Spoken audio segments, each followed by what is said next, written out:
Arkadaşlar size doğayı göstermek istiyorum. Şu güzelliklere bakar mısınız?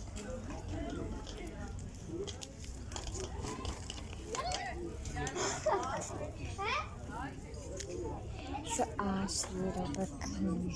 Kopkalın. Sulayın böyle ağaçlar gördüğünüzde. Temizleyelim. Bitkileri sevelim, dikenli olsa bile. Bakın. Nasıl dikenli? Ben ama seviyorum. Ben her tür çiçekleri seviyorum.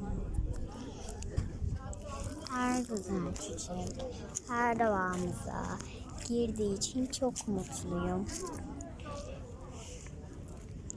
Bakar mısınız arılara? Ben şöyle...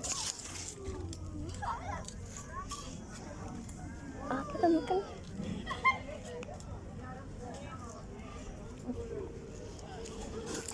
Eğer beğendiyseniz doğayı bize güzel beğenler atın.